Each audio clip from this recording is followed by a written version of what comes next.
What up, y'all? This is your boy James, and you're watching my channel, Watch Your Mouth Reviews, where I'm going to try to do a video while trying to watch my mouth. I'm doing through the month of October all horror movies, from my least favorite horror movie to my ultimate favorite horror movie. Yesterday I did the review for House of Wax, which is my least favorite horror movie, and today I'm going to give you the horror movie review of the movie P2, which stars Wes Bentley and Rachel Nichols.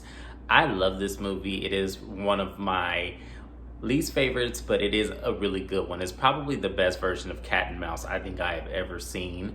Overall, this video won't be that long because I won't be inserting myself in this actual movie, because if I were in it, it would be over within 2 minutes. I would have just went out an emergency door exit in the building and just would have been done with the situation. But in this case, this character didn't do it, so we'll go ahead and get into it. So the movie starts off with the song Santa Baby by Eartha Kitt playing in the background, so automatically, you know, this movie is surrounding Christmas. The movie panels to a 1992 BMW. It's black. It's all alone, secluded in this parking garage. So we go closer to it and we face the trunk, and we see that the keyhole pops out from the trunk, and the trunk opens and we hear screaming, and we're like, what the hell's going on? Why is there screaming going on already? But it then goes to Angie. Angie's played by Rachel Nichols. She is, I think, an investment banker or something to do with finances. She's on the phone with the client. The client is very rowdy, moody, irritated, and she's just taking it like a G. I hated working in call centers because that used to frustrate me. But panning on, she gets a chat with her assistant, and her assistant like, you want me to help you out? And she goes, no, go home, it's Christmas Eve, your parents are gonna worry about you, go ahead, I'll be fine. And so she sends off her assistant, and then her phone rings, and it's her sister Lorraine. Now Lorraine, I don't know who she is, but she's quite obnoxious. She's like, when are you gonna get here? And she's like, well, I'm still working, I'm gonna get there. And she goes, okay. And then her boss comes in, she goes, I gotta call you back. So she hangs up with Lorraine, and her boss comes in. Her boss is Jim. Jim looks quite afraid to approach her, and we're like, what's going on here? And so Jim begins apologizing, and she's like, it's okay, Jim, it's okay. And we're like, Jim, what you do? What happened? Are we not gonna like you? What's going on, Jim? So Jim keeps pleading with her, I'm sorry, you know, me and my wife just had a baby. So I'm like, did y'all have an affair? Because why would you be sorry about that? It take two. So we still don't know what's going on. And so Angie kind of sends him with a smile, Merry Christmas, Jim. It's okay, it's fine. And we still don't know what's going on. So hours come by, and she calls Lorraine, and Lorraine goes, you're still at the office? And she goes, yep, I'm leaving right now. I have all the things in the car. And I'm thinking to myself, what the hell are y'all doing? Where y'all doing some stuff late at night and got kids all involved and stuff? So I'm thinking that they're probably one of those families that celebrate Christmas at midnight. That's probably what they're doing, because it didn't make sense to me. So Angie goes to the fax machine. She's trying to hurry up and get up out of there. You could tell she was rushing. And then when she goes to the corner, she is head on with one of the security guards and scares the hell out of him. He scares the hell out of her. And he goes, I didn't think anybody would still be here. Then I'm like, yeah, because I don't like staying at work no longer than I need to, unless they give us some double overtime. And even then, that's questionable. But Angie was like, yeah, I'm wrapping it up right now. If you want to wait for me, I'll be right there. So she grabs her things, and the security guard's name was Carl. So her and Carl are in the elevator. He's locking up the elevator after each floor. That seems like an obnoxious thing. He has to literally turn a key and lock up the whole floor so no one can take the elevator. This couple comes in on another floor, and they're a married couple obviously. And he's talking about, oh, your parents hate me. And she goes, oh, no, you're wrong. They love you. And I'm like, okay. And it was awkward. They were trying, Angie and Carl were trying to finish their conversation. And they get to the lobby. Lorraine calls again. And I'm like, Lorraine, This is obnoxious as hell. We don't hear Lorraine's voice, but she's obviously talking to her sister. She goes, I'm leaving right now. I'm about to get in the car. I'm in the parking garage. So she hangs up with Lorraine because the signal cut out. She can't hear Lorraine anymore. And she walks to the secluded BMW, which is hers. And I am like, oh, this is creepy. Why would you want to stay to work late at night? Ain't nobody else there. It is dark. Your car is the only car in that corner. Like, why would you want to? Never mind. That's Angie for you. Angie, we gonna realize throughout this whole movie, she really isn't that smart at all. She may be book smart, but she sure ain't got no common sense. So she gets in her car and the car doesn't start. And it's not like it didn't have, it had like a small crank, but then went completely dead. So I don't know what the hell that person did to her car. It was like, it was weird. And then she kept trying. One thing I will give her, she didn't do it twice. And it was like, okay, I give up. She was trying to start. She even was stepping on the gas. You know how we do, we have carburetors. We step on that gas pedal. And she was trying to get the car started.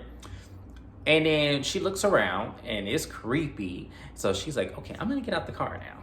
And so she walks over to the security guard, who is played by Wes Bentley. The security guard's name is Tom.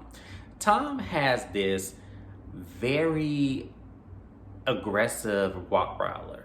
Barking is really mean, and Angie's freaked out. She goes, oh my God, what the hell? And he goes, I'm sorry. And so he shoos the dog away, and the dog sits and be quiet in the corner, and she tells him, my car won't start. And Tom is making all these logical assessments, like maybe you left your lights on, something to that extent. And Angie goes, no, I'm pretty good about that thing. I know I didn't leave these lights on. So he goes, well, I have a car charger here. We can go and see. And she goes, really? I'm running late. And I don't blame her because Lorraine was blowing up that phone. I'm pretty sure Lorraine was trying to call her, but she ain't had no signal. So, we just gonna assess that that's why Lorraine didn't get through. But he goes, it's only gonna take a couple minutes. I will, it might take longer to get a cab. And she kind of thinks to herself, you're probably right. Let's go ahead and give it a shot. So he hooks up the car to the jumper cables and turns on the electric battery, and the car does the same thing. It has a small crank, but goes completely dead. He tells her to turn on the headlights, and she turns on the headlights, and the headlights come on, and he goes, okay, well, it's definitely not the battery. And she goes, you know what? I give up. I am super late, and I need to get to, my sisters. And the whole time, Tom kind of feels defeated. He's kind of being a little snarky. She really was being rude, but it was because she was in a hurry and she really ain't trying to have Lorraine call her, because Lorraine was driving everybody crazy at this point. So she gets all of her things. Tom helps her to the elevator, and she goes, he asks, you need me to call you a cab? And she goes, no, I have a number in my purse. I'll see you later. And so he goes, before, I have a small Christmas meal, you're welcome to join me. And it was out of nowhere. Angie was kind of like, what? Did you just hear me say I got to call a cab and I got to get to my sisters? And she didn't say it like that, but she was she looked lost. Like, she looked like, why would you even suggest that? And he laughs. He goes, I'm just kidding. Merry Christmas. And so they separate from each other. So she goes up to the lobby. Carl's not at his desk. And she's like, okay, that's strange. She sits down in the lobby on this bench, and she calls the cab, and she goes, hey, I need a cab. I'm on Park Avenue, which everyone knows Park Avenue is a busy street in New York. So it's the middle of the night. The cab company says, with the storm and everything, it's gonna take a while. She goes, fine, get here when you can. Now the moment of truth, she has to call Lorraine, and I'm just like, oh, see, Lorraine would have just had to wait in for me, and if she called me, she was going straight to the voicemail, because I don't have an obnoxious sibling like that, but that would get on my nerves. Lorraine irritated me more than Angie and Tom did in this movie. And it's because she was on the phone. Obviously, you don't work with Lorraine. Obviously, you ain't got no life. You married with kids. Obviously, because you were doing too much. She gonna get there when she get there. It's late. Your kids should be in the bed any goddamn way. Moving on. So she's tired. Like, Angie was tired. Angie was working all them long hours. So after she gets off the phone with Lorraine, she dozes off. And I guess it's been the 45 to an hour situation because the cab gets there. He calls her on the cell phone, say, hey, I'm outside. It's cold. Bring your ass out here. And she goes, oh, okay. All right, I'll be there. So she goes to the entrance, the exit doors, and it's one of those roundabout doors where you have to, go around in a circle, and it's stuck.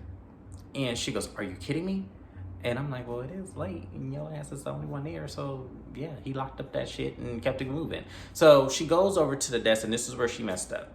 Because had that been me, I would have went out an emergency room exit. I'm stuck in here. What y'all want me to do? I ain't finna stay up in here with y'all. But she starts pushing buttons. She didn't push enough of them for me, because I'd have pushed all them buttons up until, because I'd have got out of there right at that moment. And so she pushes the button, she runs to the door, and the door still doesn't open. So she tells the cab, "Wait 1 second, I'll be right back." And she goes back down to the parking garage. I would have never done that. That was like you asking for whatever you about to endure in these next 45 minutes. So she goes to the actual exit door of the parking garage, and she goes onto the speaker, and she goes, "Hey, I got a cab up front. Can you help me get out, please?" And so the cab man was like, "It's too cold for this shit. I got to go. You playing with me," and just drives off. And she goes, wait. Why would you leave me?" I said, "Because you should have went out the emergency room exit." That's why he left. Ain't nobody finna sit in that cold ass weather waiting for you. So Angie then's like, "Damn, the cab just left." So she turns around and she's finna go walk back, I guess, assuming to Tom's office. All the lights go out in this parking garage. And she goes, "Wait, I'm still in here, wait." And it's like, you shouldn't have went down there in the first damn place. Tom would have had to come up there to the lobby to me. If it was really this situation, if I really was in here, Tom would have had to come to me. Ain't no way in the hell I would go back in that parking garage. So it's dark, she can't see, and she's still trying to walk, I'm assuming, to Tom's office. So she hits a corner and then she falls.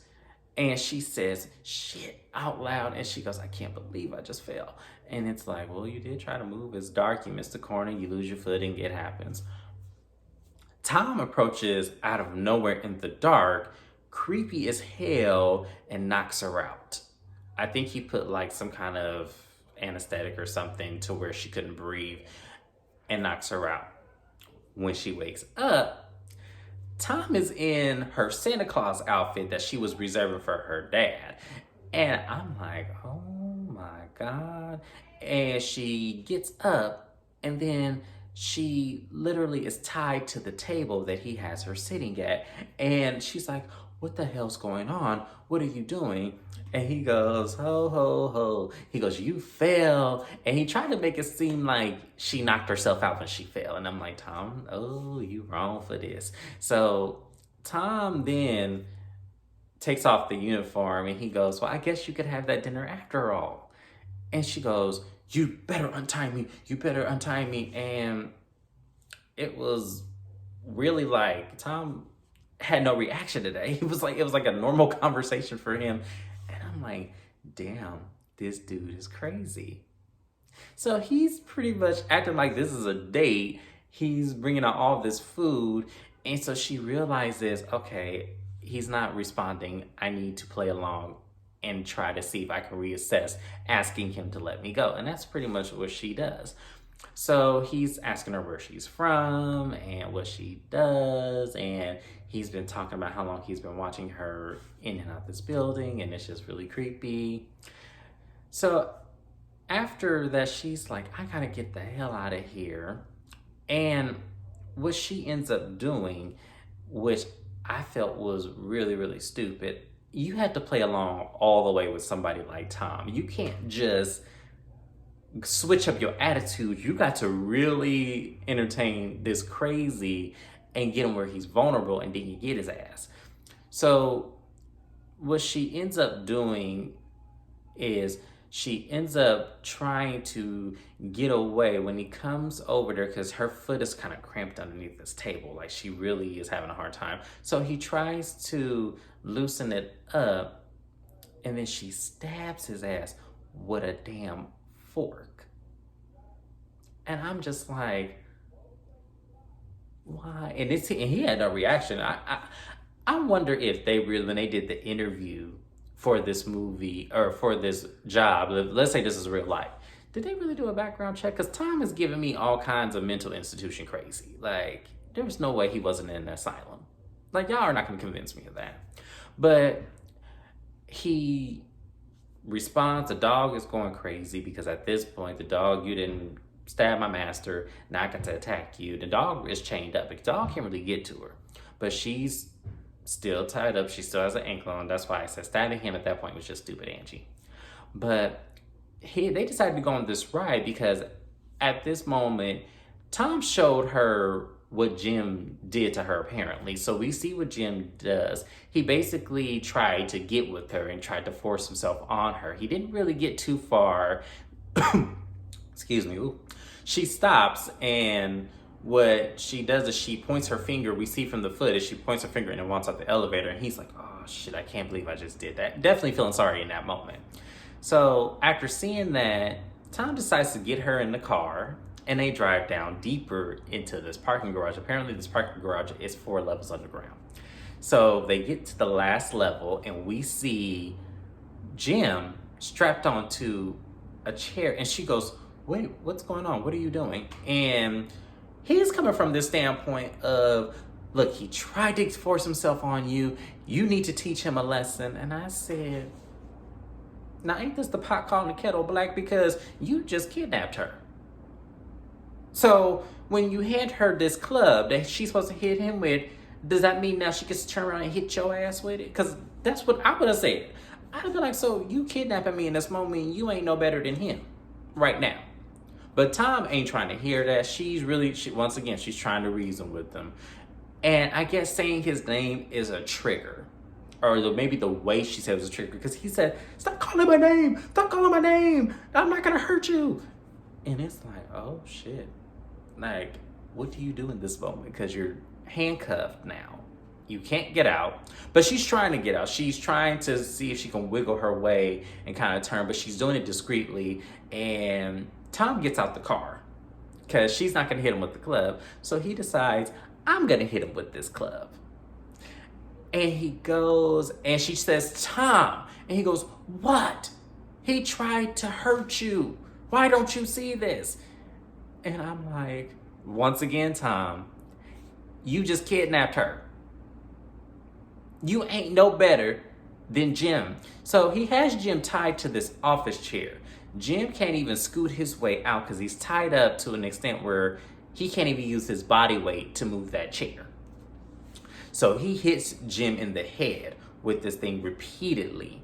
And Angie is like, no, Tom, no, stop it, Tom, don't do anything. And it's like, Angie, at that point, I be trying to get about that car. I ain't got time to worry about what he doing to Jim. Yeah, it is fucked up at the end of the day. But what you gonna do? What are you gonna do at this moment? It's not like you can get in the driver's seat and stop him. So Tom, after beating the hell out of him with this club, decides to get in the car and tells Angie, oh, he's not going to do anything else to hurt you anymore. Angie backs the car up and Angie goes, we can't just leave him here. And he goes, why? Why are you defending him? It's in the same way she's defending you. You kidnapped her, you idiot. But it's like nothing is registering to Tom at this moment. All he sees is he's right. This man's wrong. So he then has an epiphany and then goes, you're right. Puts the car in drive, steps on the gas, and literally rolls Jim into the wall, smashing him. And it was horrible. And he backs the car up and does it again. The second time, Jim's guts falls out and it was really bad. I said, ooh, and that was just horrible. Like, I cannot imagine sitting in that passenger side seat watching this crazy ass man run this other man into a wall with his car. Just crazy. So Angie's finally gets the car unlocked and then runs out. And he goes, hey, where are you going? And then she goes, and then, because at this moment, Tom made this assessment in the car, and I don't know why I missed to say this. He goes, did you fuck him for a promotion? Angie didn't say anything. Angie was quiet, because I feel like Angie did sleep with Jim. And I think that that's why that elevator situation happened, because he wanted him some more. Well, I'm kind of thinking that was the angle. That's really what it was. And so when she runs out, he says, "You did sleep him, you slut." And it was like, oh wow, now she's a slut. But just 10 minutes ago, you was chaining her to a table trying to get to know her and saying how, he's always dreamed about this. So now she's a slut because it's a possibility she slept with somebody else. Tom, you ain't no good. You ain't no good, Tom. I see you. So Angie is running around. She's handcuffed. She ends up going into, like, I think some kind of ventilation where you can kind of hear people walking, and she's screaming, "Help me, help me, help me. Someone help me." No one's hearing her. So as she's handcuffed from the back, she ends up going on the ground and putting her legs across her arms so she can have her hands at least in front of her. So Tom is watching her from the office, and he ends up playing an Elvis song, and Angie's just crying because she don't know what she about to do. And it's like, is there no emergency doors? Is there's no fire alarms? Is there's nothing else that you can do? So Angie has had it up to here. Like, she's kind of like, okay, I'm going to need to fight at this point. So what she ends up doing after that is she ends up getting an axe and breaking it. So she literally gets this axe and she goes back into the parking garage, into Tom's office. And she literally sees this video of her. And it's like it's like Tom was getting her dressed, putting on makeup, and he was feeling all on her breast. And Angie is getting angry, and she's like, "Ah!" And she takes the axe and breaks the TV. And then she looks around and sees that there are police officers at the door. So there was a moment in the movie, and I skipped over this part because it was nothing. It was them playing cat and mouse. And pretty much they do this the entire movie, so I'm not going to cover everything. I'm just going to cover the important parts. But she ends up calling the police with her phone, but she did it in a way where she didn't have it to her ear. So she was on speaker. So obviously the police officers traced the call and noticed it was coming from this parking garage. So when she sees the police, she's trying to touch on the intercom, trying to get their attention. But Tom jumps up and scares everybody once again and zaps her with a taser. And she kind of loses consciousness at this point. So Tom sees the police officers and calmly acts like nothing is wrong and goes, "Hi, can I help you?" And the police officer goes, "Can you open this door, please, so we can come to you?" And he goes, "Yeah, I'll be right up." So he's bloody. Remember, he got stabbed with the fork. So he cleans himself up, puts on a jacket, and then walks up to the police officers. And he was like, "What's going on?" And the police officers tell him, "Oh, we got like a disturbed call from this building." And he goes, "Really? No one's been here but me and Rocky." And he goes, "Oh, there's two of you." He goes, "Yeah, but Rocky's my dog." And the police officers are like, "Well, do you mind if we search the premises?" And he goes, "Not at all." He goes, "Okay, well, why don't you hop in the police car? We'll give you a ride back to your office." So that's what they do. They give Tom a ride back to his office. Where the hell is Angie? We don't know at this point. So when the police officers drive Tom back to his office, we realize that Angie is in the trunk of her car. So she's still unconscious. She's kind of waking up. And when the police officers swarm, they pass her car, but at the same time, Tom ain't no fool. So what Tom does to make sure there's a possibility they cannot hear her is he plays Eartha Kitt's Santa Baby over the intercom, and it is loud as hell. No one can hear her. Angie hears it and was like, "Wait, I'm in the trunk." And she's struggling trying to get out. And that's what you get for getting an old ass BMW like that. Because in these newer model cars, they actually have an emergency trunk release that glows in the dark. in a lot of these newer model cars. So Angie, that's what you get for having that old ass BMW that it was very nice. I'm not gonna lie, it was a very nice BMW, but you couldn't even get out your trunk. So she ends up getting her tire iron out of the compartment, and she's banging on the trunk, banging on, trying to get the lock mechanism to fall out, which is what we saw in the beginning of the movie. So the beginning of the movie, we kind of have this synopsis of it being her trapped in her own trunk. So the police officers circle the building, and then they realize there's nothing there. They go back up to Tom and they say, "Are you sure you have not heard or seen anything?" Tom's like, "No, I haven't seen anything," still keeping this kind of calm demeanor. So they kind of feel like, okay, well, maybe it was nothing, and they attempt to leave. So Tom said, "I'm gonna meet you up on the first floor. I'll let you guys out that way." So Angie gets out and she goes, "Wait," and I'm sure they could have heard that. Like, I'm almost positive, because it's not that many floors, and parking garage echoes a lot. So I'm sure they would have heard this.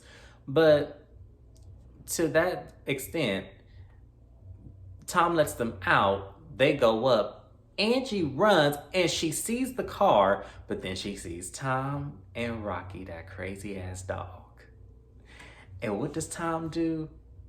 Angie looks at the dog. Tom looks at her, gives her a little smirk, and lets the dog go.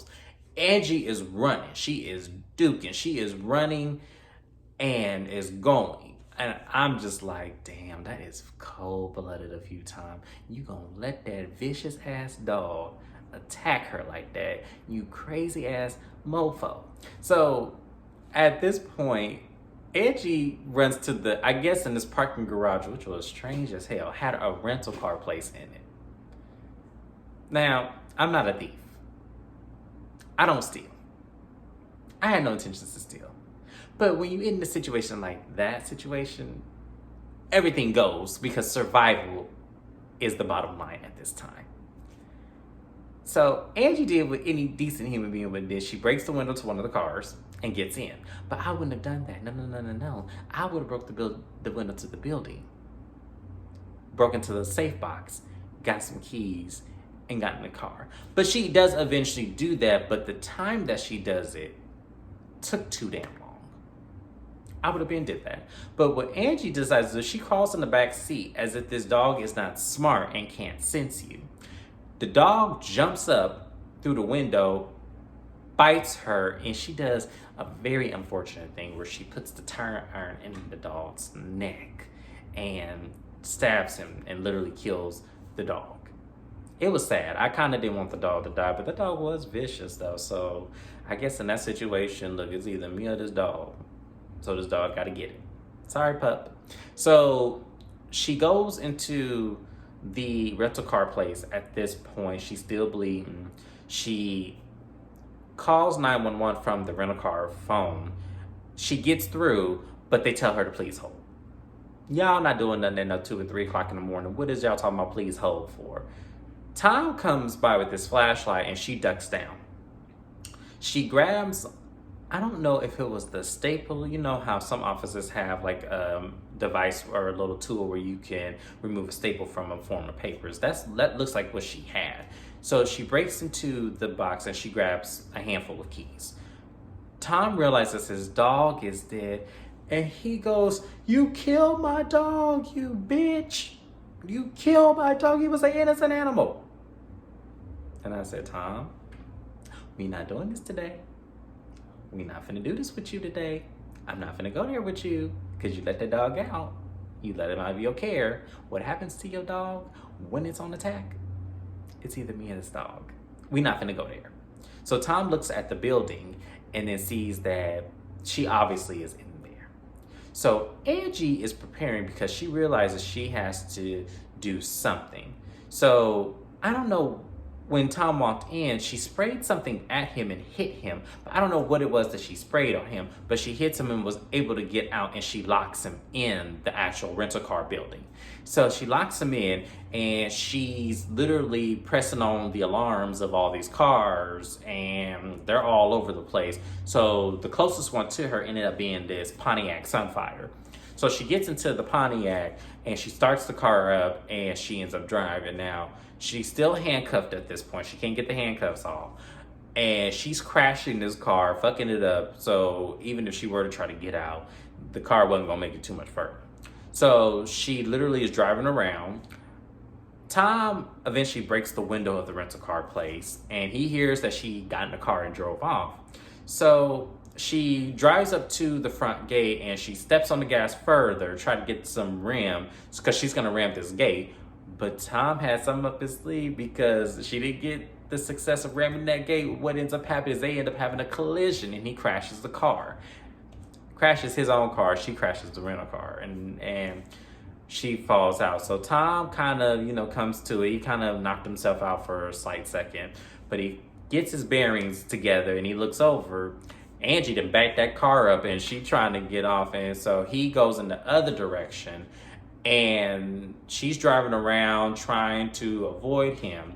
But that's the only way out of this parking garage, is that exit. So they end up meeting each other in a passageway. They end up she makes a right, he makes a left, and then they end up seeing each other. So she goes, fuck it, I'm just gonna have to ram him. So she puts on her seatbelt and he's revving his engine. It was very retarded to me. I wouldn't have did all that. But he goes, and she says, come on, we gonna do this, we gonna do this. So they end up kind of dodging each other, but then she loses control of the car and it flips over. And Tom ends up going over to the car because, he feels like he won. And he sees her, he goes, Angela, and she stabs his ass with the staple tool. Stabs him right in the eye and ends up handcuffing him. So eventually she got out of the handcuffs. We didn't see her how she did it, but she was out of the handcuffs. Movie magic, ain't that something special? So once that happens, she handcuffs him and she says Merry Christmas and walks away. And he goes, Angela, I just wanted you to talk to me. He's pleading with her. He's crying. He goes, why won't you talk to me? And she's just walking away. And so he calls her a see you next Tuesday. C-U-N-T. See you next Tuesday. She stops immediately. And the car was leaking oil and gas because it's, been crashed. And she ends up lighting his ass on fire. He goes, no. And the car explodes. So she goes back to the office. She gets his keys and she opens the gate and then walks on out. I'm just like, wow. She went through all that shit. And then finally the police and ambulance and everything else comes, because I guess the car catch on fire set off all the fire alarms. And I'm just like, see, this movie should have been over within 5 minutes. Go out the emergency. If that's something this movie has taught me, always know where the emergency doors are at your job, because you just never know what kind of situations you would be in. That also includes fires, Columbine situations, and anything of that, because it's just crazy how long this movie was, how stupid she was, how crazy he was, and how this whole situation happened. But that was it, y'all. That was P2 in a short version. Crazy game of cat and mouse. I love this movie. It is hilarious. I laugh all the time at these stupid parts because it was like she was the typical blonde, and I think that that's what they were going for, that stereotype. Not saying all blondes are stupid, but I'm just saying that stereotype that's out there that, scary movies have, this definitely was one of them. But I love this movie. It was great. I love doing this review. Make sure you guys like, comment, subscribe. If you're loving what you're seeing, make sure you comment. I would love to hear your reactions. Have you seen this movie? Did you like it? Have you not seen it? Let me know, and I'll make sure to interact with you guys as much as I can in the comments. Until the next review, which will be tomorrow, it will be another horror movie, another one of my favorites. I can't wait to share that one with you, and I can't wait to release October 31st, which will be the ultimate my favorite horror movie. I'm not gonna tell you which one it is. Maybe you can guess it. I'll throw subliminals and other horror movie reviews as we go on. But until the next time, you guys, bye.